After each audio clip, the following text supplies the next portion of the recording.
Welcome to RK's Stories.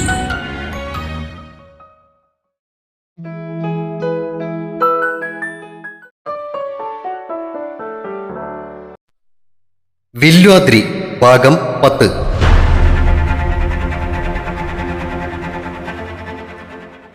CI ഫസലിന്റെ റൂമിലേക്ക് കയറി വന്ന് സല്യൂട്ട് ചെയ്ത സബ് ഇൻസ്പെക്ടർ ബിനുവിനോട് ഫസൽ ഇരിക്കാൻ ആഗ്യം കാട്ടി.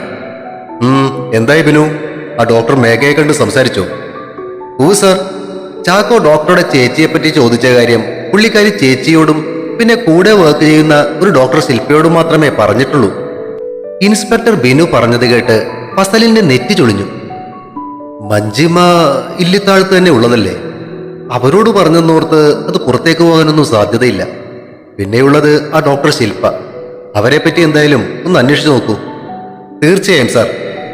ചാക്കോയെയും ശിവാനന്ദിനെയും എന്നേക്ക് ഡിസ്ചാർജ് ചെയ്യാൻ പറ്റുമെന്നാ പറഞ്ഞത്. 2 ദിവസത്തിനുള്ളിൽ ഡിസ്ചാർജ് ചെയ്യാമെന്നാ ഡോക്ടർ പറഞ്ഞത്. ഇങ്ങനെ ഒരു ആക്സിഡന്റ് ഉണ്ടായതുകൊണ്ട് ഇനി ആ ചാക്കോയ്ക്ക് ആ കാര്യം അന്വേഷിച്ചു പോകാൻ വല്ല പേടിയുണ്ടോടോ? നോ സാർ, അവൻ അല്പം ചോരത്തിളപ്പുള്ള കൂട്ടത്തിലാ. ഡിസ്ചാർജ് ചെയ്താൽ ഉടനെ തന്നെ തേനിയിലേക്ക് പോകാമെന്നാ പറഞ്ഞിരിക്കുന്നത്. ഗുഡ്. എന്നാ ഞാൻ ഇറങ്ങിക്കോട്ടെ സാർ. ഡോക്ടർ ശില്പയെ കുറിച്ച് അന്വേഷിച്ചിട്ട് ഞാൻ അറിയിക്കാം. ഓക്കെ. ഇൻസ്പെക്ടർ ബിനു സല്യൂട്ട് ചെയ്തിട്ട് പുറത്തേക്ക് ഇറങ്ങാൻ തിരിഞ്ഞപ്പോഴാണ് CI ഫസൽ വീണ്ടും വിളിച്ചത്. ബിനു തിരിഞ്ഞു നിന്നു. എന്തായാലും ആ മഞ്ജിമയെ കൂടി ഒന്ന് വാച്ച് ചെയ്തേക്കോ കേട്ടോ. Okay sir. വാതിലടച്ച് ബിനു പുറത്തേക്ക് പോയപ്പോൾ ഒരു നെടുവീർപ്പോടെ ഫസൽ മുന്നിലിരുന്ന ഫയൽ തുറന്നു. ബെഡിന് മുന്നിലെ ഭിത്തിയിൽ പിടിപ്പിച്ചിരുന്ന TV-യിൽ ന്യൂസ് കണ്ടുകൊണ്ടിരിക്കുന്നതിനിടയിൽ ആരോ വാതിൽ തള്ളി തുറന്ന് കൊടുങ്കാറ്റ് പോലെ അകത്തേക്ക് വരുന്നത് കണ്ടാണ് വിജയും അമലും നോക്കിയത്. വാതിലിന് മുന്നിൽ ദേഷ്യത്തോടെ അവരെയും നോക്കി നിൽക്കുന്ന മഞ്ജിമയെ കണ്ട് അവർ അത്ഭുതത്തോടെ പരസ്പരം നോക്കി. അതെ, എന്താ തന്റെ ഉദ്ദേശം? ചോദ്യത്തേക്കാൾ ചൂട് അവളുടെ കണ്ണുകളിൽ എരിയുന്ന തീക്കുണ്ടെന്ന് വിജയിന് തോന്നി.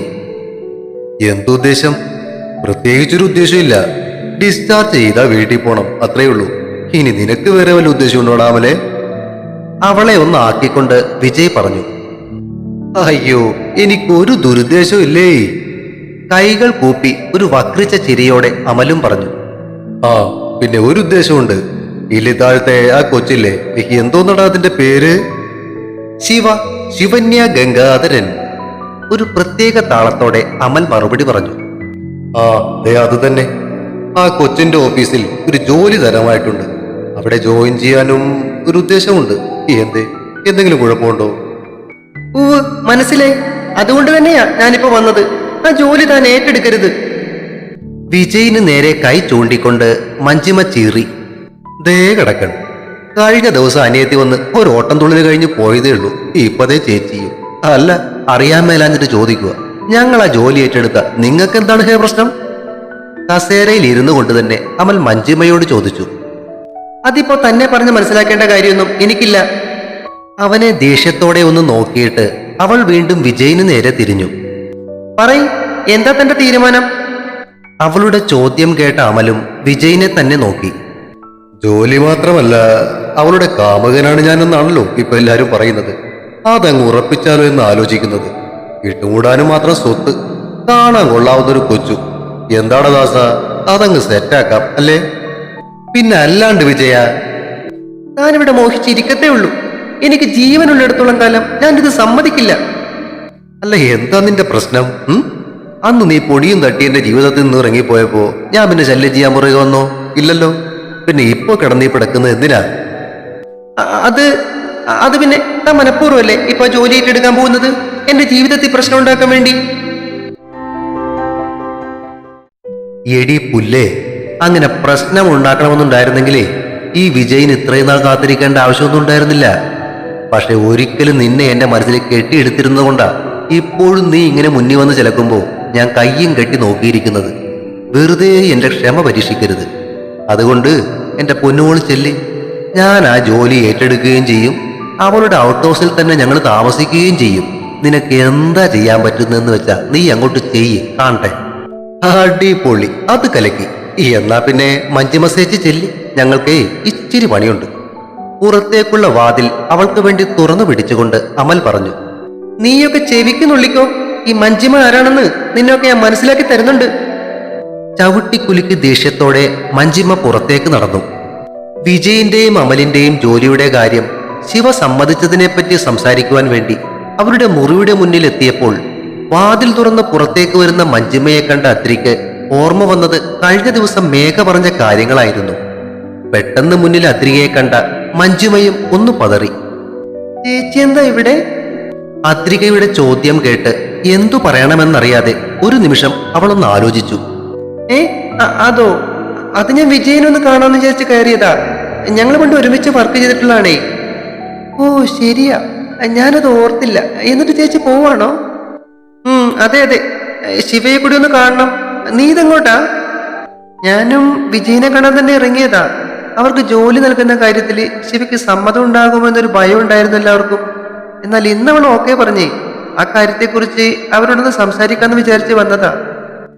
ഓ, അപ്പൊ അവള് സമ്മതിച്ചു അല്ലേ? ചേച്ചി റൂമിലേക്ക് ചെല്ലേ, ശിവ അവിടെയുണ്ട്. ഞാൻ ഇവരെ കണ്ടിട്ട് പെട്ടെന്ന് വരാം. തന്നോട് പറഞ്ഞിട്ട് വിജയിനെ കിടത്തിയിരിക്കുന്ന റൂമിന്റെ കതകിൽ മുട്ടുന്ന അദ്രിയെ നോക്കി പല്ല് കടിച്ചുകൊണ്ട് മഞ്ജിമ ശിവയുടെ മുറി ലക്ഷ്യമാക്കി നടന്നു. മഞ്ജിമയെ ശിവയുടെ മുറിയിലേക്ക് പറഞ്ഞയച്ച ശേഷം വാതിൽ തുറന്ന് അകത്തേക്ക് കയറിയ അദ്രി വിജയിന്റെയും അമലിന്റെയും മുഖഭാവം കണ്ട് ഒന്നും അടിച്ചു നിന്നു. എന്നാ പറ്റി? എന്താ രണ്ടുപേരുടെയും മുഖം വല്ലാതിരിക്കുന്നേ?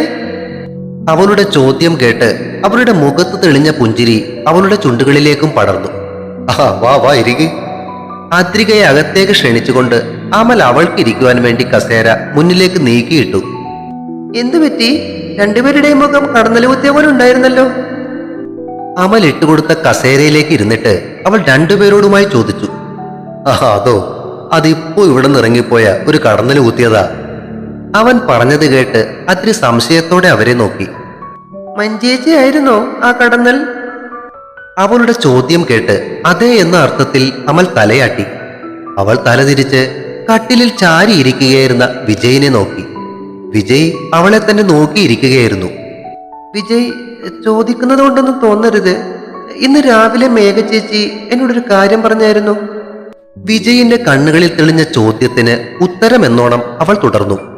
എറണാകുളത്ത് വെച്ച് മഞ്ജു ചേച്ചി വിജയേട്ടന്റെ കൊളീഗായിരുന്നപ്പോ നിങ്ങൾ തമ്മിൽ സ്നേഹത്തിലായിരുന്നു എന്നും പിന്നീട് വിജയിന് റിയാദിൽ ജോലി കിട്ടിപ്പോയപ്പോ ആ റിലേഷൻ തുടരാൻ താല്പര്യമില്ല എന്നും പറഞ്ഞ് വിജയ് ആ ബന്ധത്തിൽ നിന്നും ഒഴിഞ്ഞു മാറുകയായിരുന്നു എന്നുമൊക്കെയാ മേഘ ചേച്ചി എന്നോട് പറഞ്ഞത്. പറഞ്ഞു നിർത്തിയിട്ട് അദ്രിക വിജയിനെ നോക്കി. അവന്റെ മുഖത്ത് ഒരു നിസ്സംഗതയാണ് അവൾ കണ്ടത്. ഹൃദയത്തിലെ ഉണങ്ങാത്ത മുറിവിൽ വീണ്ടും ചോര കിനിഞ്ഞ വേദനയിൽ അവൻ കണ്ണുകൾ ഇറുക്കി അടച്ചു. അദ്രിക്ക് അത് കേട്ടിട്ട് എന്തു തോന്നി? വിജയിന്റെ മുഖത്തേക്ക് നോക്കിയിരിക്കുകയായിരുന്ന അദ്രി അമലിന്റെ ചോദ്യം കേട്ട് തിരിഞ്ഞു നോക്കി. എനിക്കത് വിശ്വസിക്കാൻ പ്രയാസം തോന്നി. അവളുടെ മറുപടി കേട്ട വിജയ് കണ്ണുകൾ തുറന്ന് അവളെ നോക്കി. അതെന്താ അങ്ങനെ തോന്നാൻ കാരണം? അമലിന്റെ ചോദ്യം കേട്ട അദ്രികയുടെ കണ്ണുകൾ വീണ്ടും വിജയിന്റെ നേരെ തിരിഞ്ഞു. ഒന്നാമതൊരു പെണ്ണ് പ്രപ്പോസലുമായിട്ട് വന്ന വിജയ് എങ്ങനെ പ്രതികരിക്കുമെന്ന് മറ്റാരെക്കാളും നന്നായിട്ട് എനിക്കറിയാമല്ലോ. ഇനി അങ്ങനെ ഒരു പെൺകുട്ടിയെ സ്നേഹിച്ചാൽ തന്നെ വിജയ് ഒരിക്കലും ആ പെൺകുട്ടിയെ ചതിക്കില്ല എന്നെനിക്ക് പൂർണ്ണ വിശ്വാസമുണ്ട്. അങ്ങനെയുള്ള ഒരാളായിരുന്നു വിജയെങ്കില് അന്ന് ഞാൻ പ്രപ്പോസ് ചെയ്തപ്പോ വിജയ് ഒരിക്കലും നോ പറയില്ലായിരുന്നു. കുറച്ചുനാൾ എന്നെയും കൊണ്ട് നടന്ന് കറങ്ങി എൻജോയ് ഒക്കെ ചെയ്തിട്ട് എന്നെ തേച്ചൊട്ടിച്ചേന്. അതുകൊണ്ടാ മേഘ ചേച്ചി അങ്ങനെ പറഞ്ഞപ്പോ ഞാൻ വിശ്വസിക്കാതിരുന്നത്. സത്യത്തിൽ എന്താ നിങ്ങൾക്കിടയിൽ സംഭവിച്ചത്? അവളുടെ സംസാരം കേട്ട് ഒരു നിമിഷം അവൻ മേഘയെക്കുറിച്ച് ആലോചിച്ചു. സ്വന്തം അനിയത്തിയെപ്പോലെ കരുതിയിരുന്നതാണ് മേഘയെ. അദ്രികയെ എന്നും അകറ്റി നിർത്തിയിട്ടേ ഉള്ളൂ. എന്നിട്ടും മേഘയേക്കാൾ അവൾ എത്രയോ തന്നെ മനസ്സിലാക്കിയിരിക്കുന്നു. പറയാൻ ബുദ്ധിമുട്ടുണ്ടോ? അദ്രികയുടെ ചോദ്യത്തിന് ഇല്ലെന്ന് തലയാട്ടിക്കൊണ്ട് അവൻ പറയാൻ തുടങ്ങി. അന്ന് കോളേജിൽ നിന്നും M.Com കഴിഞ്ഞിറങ്ങിയ ശേഷം എറണാകുളത്തുള്ള താര കൺസ്ട്രക്ഷനിൽ അക്കൗണ്ട്സ് എക്സിക്യൂട്ടീവിന്റെ വേക്കൻസിയിലേക്കുള്ള ഇന്റർവ്യൂവിന് ചെന്നപ്പോഴാണ് മഞ്ജിമയെ ഞാൻ ആദ്യമായി കാണുന്നതും പരിചയപ്പെടുന്നതും. അവിടെ തന്നെ അഡ്മിൻ സെക്ഷനിലേക്കുള്ള ഇന്റർവ്യൂവിന് വന്നതായിരുന്നു അവൾ. ഹൈസ്കൂൾ മാഷായിരുന്ന അച്ഛൻ മരിച്ചതോടെ ക്രിക്കറ്റിനേക്കാളും ബോക്സിങ്ങിനേക്കാളും ഒക്കെ അന്ന് അത്യാവശ്യം ഒരു ജോലിയായിരുന്നു. അമൽ അപ്പോഴേക്കും അവന്റെ ചേട്ടനോടൊപ്പം റിയാദിലേക്കും പോയിരുന്നു.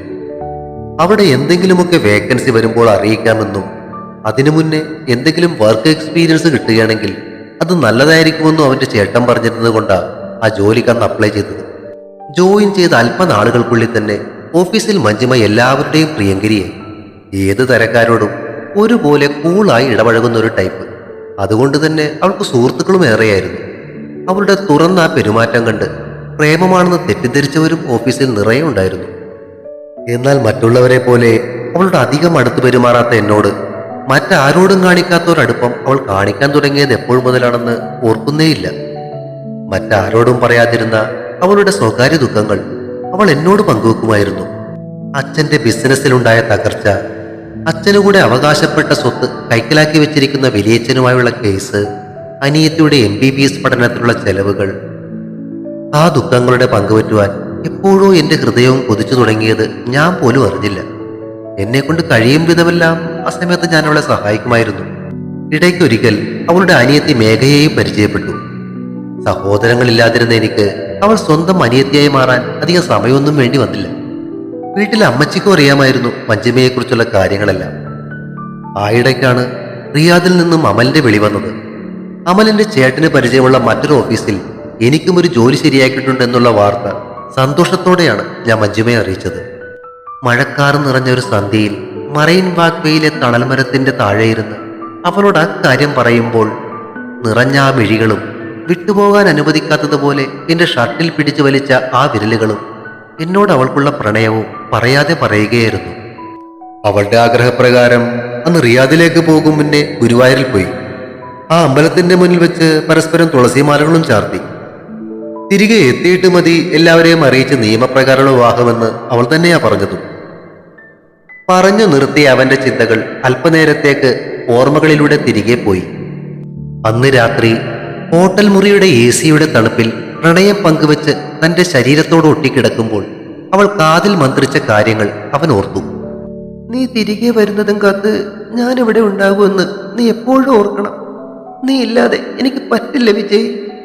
അവന്റെ നെഞ്ചിലേക്ക് ഒഴുകി വീണ കണ്ണുനീർ തുടച്ച് അവളെ ആശ്വസിപ്പിക്കുമ്പോൾ അവന്റെ മനസ്സും കരയുകയായിരുന്നു.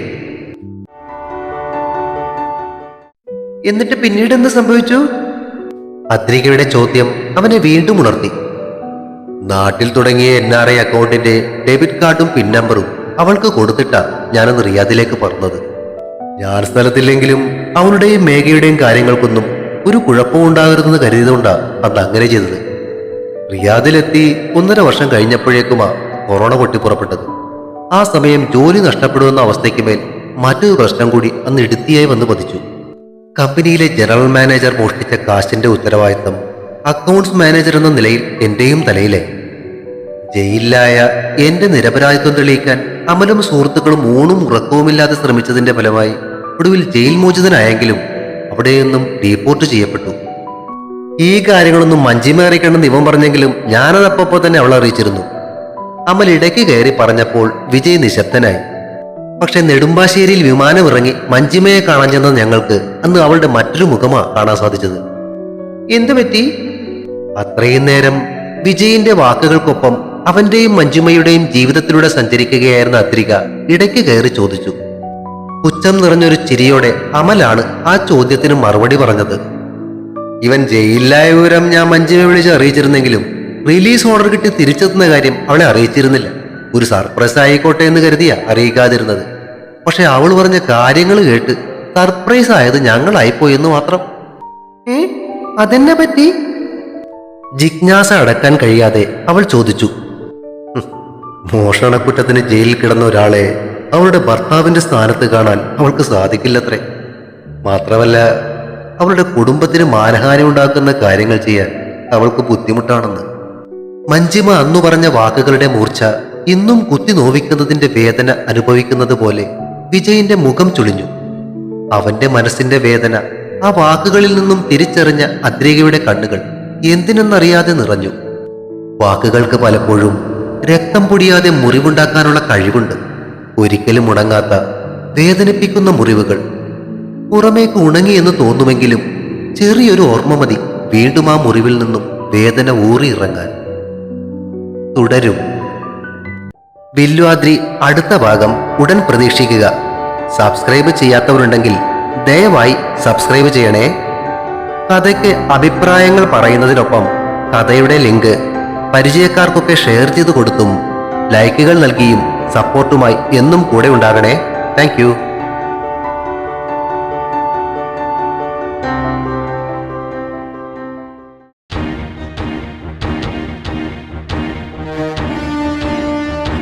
See you soon.